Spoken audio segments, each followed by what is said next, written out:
एक बहुत महत्वपूर्ण विषय पर आज हमने आपके समक्ष अपनी बात रखने का हमने मौका लिया है। आप लोगों को इस बारे में जानकारी होगी कि विधानसभा का जब बजट सत्र हुआ था उस दौरान बहुत ज़ोर शोर से एक बात को उछाला गया। पूर्व में हमारी सरकार के द्वारा गरीब मरीजों के लिए स्वास्थ्य लाभ के लिए चलाई गई हिमकेयर योजना को बदनाम करने की कोशिश की गई। पहले कहा गया कि 1100 करोड़ रुपए का घोटाला हुआ, फिर कहा गया 110 करोड़ रुपए का घोटाला हुआ, फिर कहा गया कि मर्दों की बच्चेदानी के ऑपरेशन हुए। सरकार अपने आप में ही ये स्पष्ट नहीं कर पा रही है कि आखिर सरकार कहना क्या चाह रही है। मैं कुछ तथ्य आपके समक्ष पूरी हिमाचल की जनता के सामने पेश करना चाहूँगा और साथ ही साथ मैं चुनौती भी देता हूँ सरकार को कि सरकार के कहे गए तथ्य अगर सत्य हैं तो सरकार भी तथ्यों के साथ बात करे, ना कि झूठा प्रचार करे, भ्रामक प्रचार करे और हमारी सर्वस्पर्शी गरीब हितैषी योजना को बंद करने की जो इनकी मंशा है और उससे पहले जो ये बदनाम कर रहे हैं उस पर ये अपना स्पष्टीकरण भी जारी करें। साथियों, पहले कहा गया कि 4 मरीजों के बच्चेदानी के ऑपरेशन हुए। हमने पूर्व में अपने सोशल मीडिया अकाउंट से भी लाइव होकर विशेष तौर पे कहा था और लाइव टाइम टीवी के एक पॉडकास्ट में भी विशेष तौर पे कहा था कि जिन 4 मरीजों की आंकड़ों के दौरान जो बात की जा रही है उनमें से एक भी व्यक्ति का कोई ऑपरेशन नहीं हुआ। उन मरीजों की केवल और केवल कैंसर के लिए कीमोथेरेपी दी गई थी। अब वो किन लोगों ने सरकार को गुमराह किया, किन लोगों ने सरकार के पास ऐसी सनसनीखेज झूठी खबर दी कि मर्दों की बच्चेदानी के ऑपरेशन किए गए, और जिससे मैं स्पष्ट तौर पे कहता हूँ, मैं पेशे से एक चिकित्सक हूँ। आईजीएमसी शिमला और doctor Rajendra Prasad medical college Tanda, ये दोनों मेडिकल कॉलेज प्रदेश के एक बहुप्रतिष्ठित मेडिकल कॉलेज हैं और इन दोनों मेडिकल कॉलेज से पास होने वाले डॉक्टर्स आज भारत के बड़े बड़े प्रतिष्ठित संस्थान अखिल भारतीय आयुर्विज्ञान संस्थान दिल्ली तक के डायरेक्टर इस संस्थान से निकल के जो विद्यार्थी हैं वो रह चुके हैं। एएफएमसी में बड़े बड़े पदों पे लोग रहे हैं। देश के किसी भी हिस्से में किसी भी बड़े एक हॉस्पिटल में बड़े डॉक्टर की अगर हम बात करें तो वो हमारे हिमाचल के आईजीएमसी शिमला और टांडा के प्रोडक्ट हैं। इनफैक्ट देश की ही बात नहीं, विदेशों में भी आज हमारे आईजीएमसी और टांडा के जो पास आउट डॉक्टर हैं वो हिमाचल का और भारत का नाम ऊंचा कर रहे हैं। परंतु सरकार के द्वारा इस तरह की गैर जिम्मेदार बयान देना, इन लोगों ने चुनावों से पहले जनता के साथ तो झूठ बोला ही बोला था 10 गारंटियों को लेकर। चुनावों के बाद एक संवैधानिक मर्यादित पद पर जब ये बैठे हैं सरकार, तो सरकार की ये जिम्मेदारी बनती है कि सरकार जनता के साथ भ्रामक बातचीत ना करे, जनता को गुमराह ना करे। सरकार का काम होता है जनता को दिशा दिखाना, ना कि गुमराह करना, झूठ फैलाना। मैं कुछ आंकड़े आपके माध्यम से पूरे हिमाचल प्रदेश को बताना चाहता हूं। एक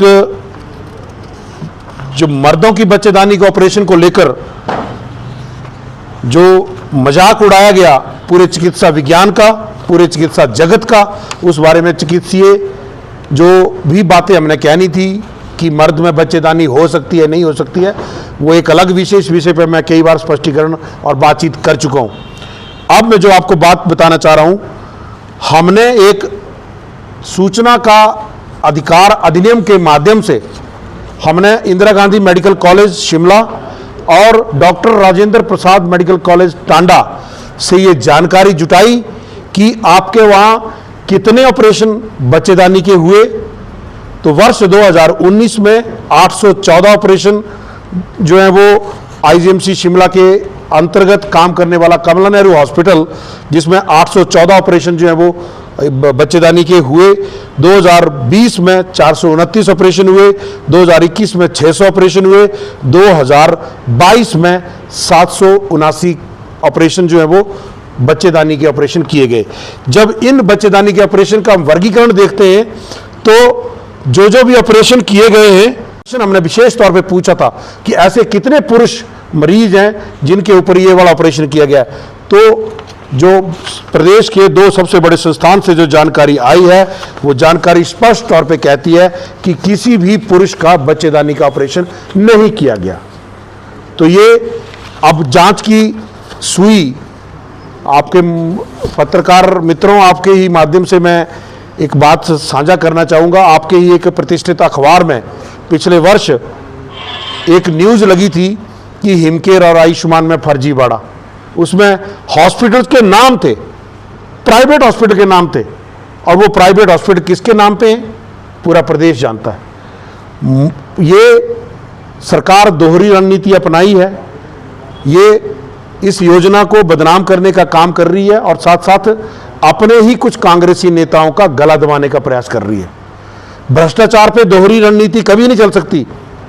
और दूसरी बात मैं कहूं, इन मरीजों पर जिनके भी बारे में ये सारी बात चल रही है, जो भी खर्चा हुआ है वो जेन्युइन खर्चा हुआ है और इनका कोई ऑपरेशन नहीं हुआ है। ये कैंसर के मरीज थे, इनकी गंभीर बीमारी और पैकेज के एडजस्टमेंट को देखते हुए शायद या कहीं कोई डॉक्यूमेंट्री, कोई इस तरीके की चीज़ जो है वो वहाँ हुई हो। परंतु आपके माध्यम से मैं एक बात और कहना चाहता हूँ, जब प्रदेश में इतना बड़ा बहुचर्चित चेस्टर हिल लैंड घोटाला, जिसके बारे में दो पूर्व के चीफ सेक्रेटरी ने अपनी स्टेटमेंट दी, तो जो अधिकारी हिमाचल सरकार के द्वारा ODI officer with doubtful integrity की सूची में है, जो अधिकारी CBI की रेड लिस्ट में है, उनके बचाने के लिए क्या बयान दिया जा रहा है कि ये इनका आपसी मामला है। ये आपसी मामला नहीं है, ये हिमाचल प्रदेश की भूमि का मामला है, ये हिमाचल प्रदेश के सरकार के नाकों तले हो रहे भ्रष्टाचार का मामला है। तो मैं सरकार से ये आग्रह करता हूं कि अभी भी समय है, अपनी छवि सुधारो, प्रत्येक विषय पे झूठ बोलना बंद करें।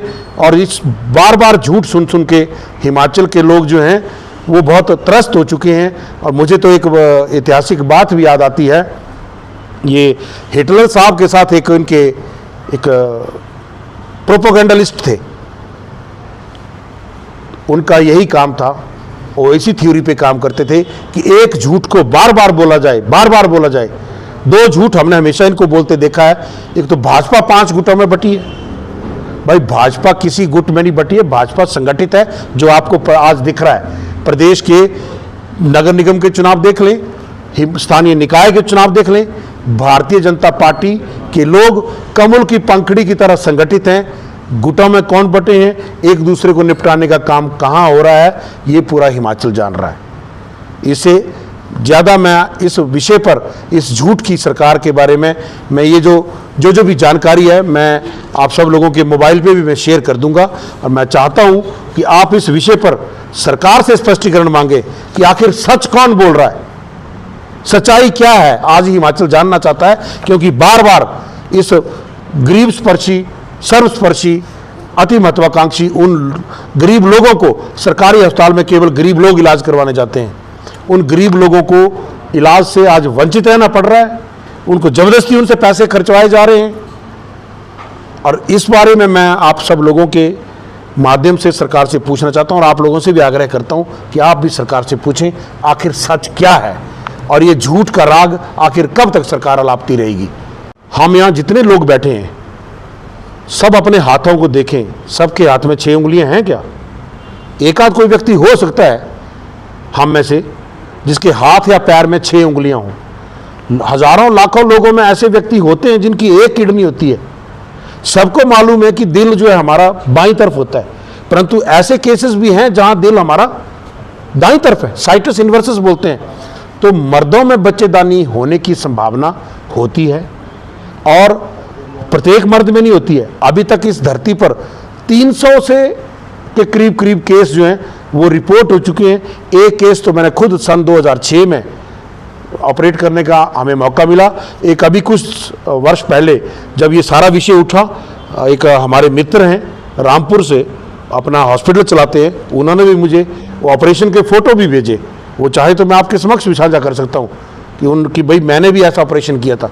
तो ये आप, मैं तो चलो डॉक्टर हूँ, उसके साथ मैं भारतीय जनता पार्टी का नेता हूँ, मेरी बात को बहुत सारे लोग राजनीतिक चश्मे से भी देखते हैं। आप इस सवाल का जवाब किसी डॉक्टर से पूछे, क्या ऐसा हो सकता है? आप सब पढ़े लिखे लोग हैं, टेक्नोलॉजी फ्रेंडली हैं, गूगल में जाइए, गूगल में पूछिए क्या संभावनाएं हैं कि नहीं है। हो सकती है, परंतु इसका अर्थ ये नहीं कि प्रत्येक मर्द में बच्चेदानी है। जब ये अब हमारा लाइव चल रहा है, इसके बाद जब अब वो इसको अपलोड करेंगे, अनेकों लोग भद्दे कमेंट करते हैं कि डॉक्टर तो अपनी चेक करा ले, तेरे भी बच्चेदानी होगी। लिखने दो भाई, मैं जो कह रहा हूं वो साइंटिफिक आधार पे कह रहा हूं, और प्रत्येक विषय को राजनीतिक चश्मे से नहीं देखना चाहिए, मेरा ये कहना है।